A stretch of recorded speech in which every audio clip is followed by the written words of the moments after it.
Hi there, and welcome to Tough But True, which is a series that looks at some of the things that Jesus said within the Gospels that are quite tough, but they're still true. I hope that you enjoyed the series, and I hope you enjoy looking at some of these passages and learning a little bit more about them. Today we find ourselves in the book of Luke, and it's chapter 18, and I'm just going to read to you from that book. It's a parable actually, and Jesus used parables to really drive home a message. But even though they're nice stories and we have lots of Sunday school stories as we go along in it, sometimes they're really tough ones. And this is Luke chapter 18. It's called the parable of the persistent widow. He basically was talking about us praying and not losing heart. He said, in a certain city, there was a judge who neither feared God nor respected man. And there was a widow in that city who kept coming to him and saying, "Give me justice against my adversary." For quite a while he refused. But afterwards he said to himself, "Though I neither fear God nor respect man, because this widow keeps on bothering me, I will give her justice so that she will not beat me down by her continual coming." And then the Lord said, "Hear what the unrighteous judge says. So will God not give justice to his elect, who cry to him day and night? Will he delay long over them? I tell you, he will give justice to them speedily.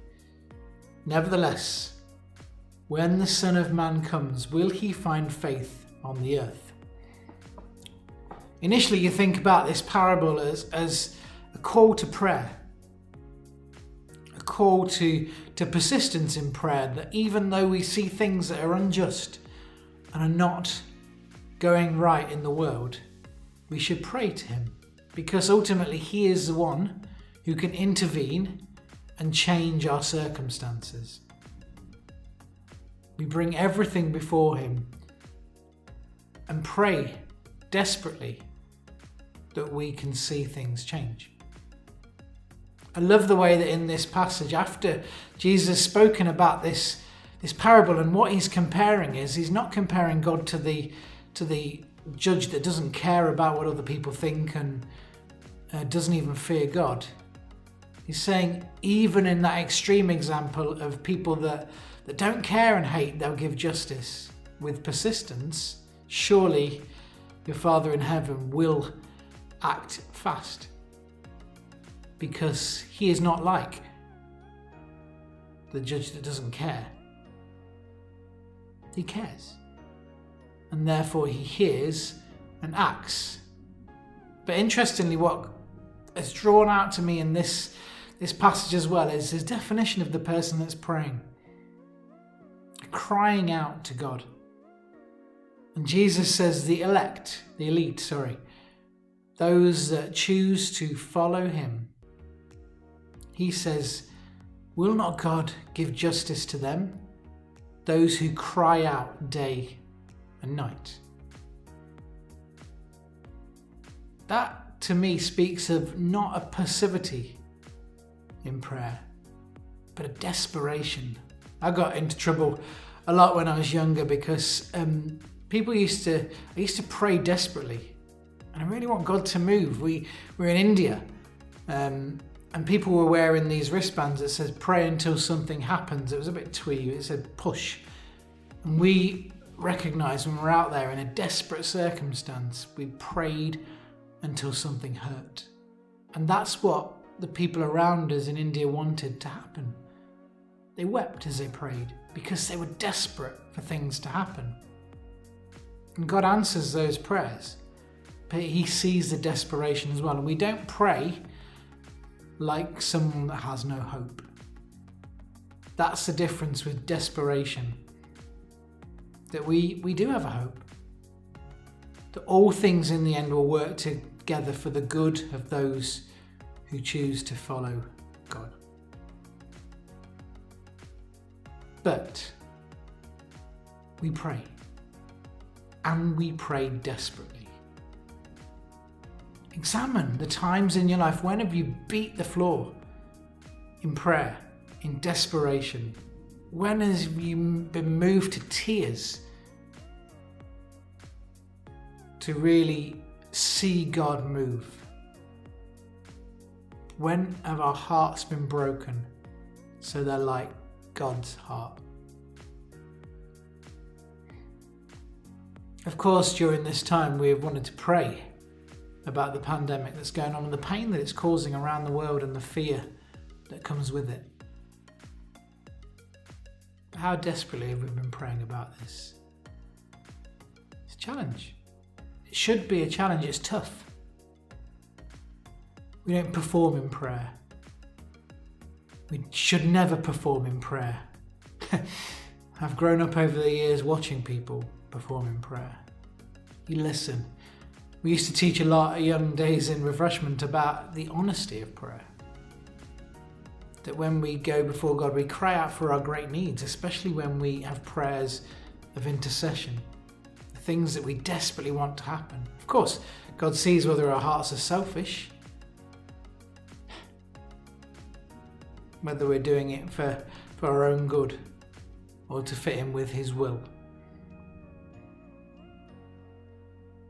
He used to say that when we gather for prayer times, if your washing machine is just broken, it's leaking all over the kitchen, you don't get before God and say, Lord, I know we want world peace. Yeah, maybe we do. But at that moment, you're desperate for something to happen in your circumstance. And we cry out day and night for God to move. And then He acts speedily. That's what it says in Luke chapter 18. So when were you last desperately praying? Moved to tears before God, so desperate for Him to move.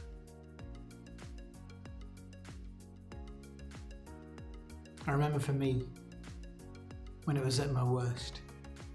And I just re-released my book, Captivated, which talks about being captive and hated. The enemy really wants to come to steal, kill and destroy, and will work really hard to do that. And I remember being in a place where the attack was so hard.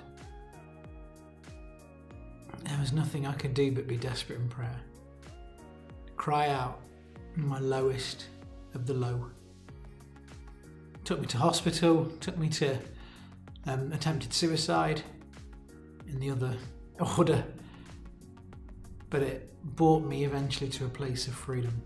But I had to be desperate and low and at the end of my rope.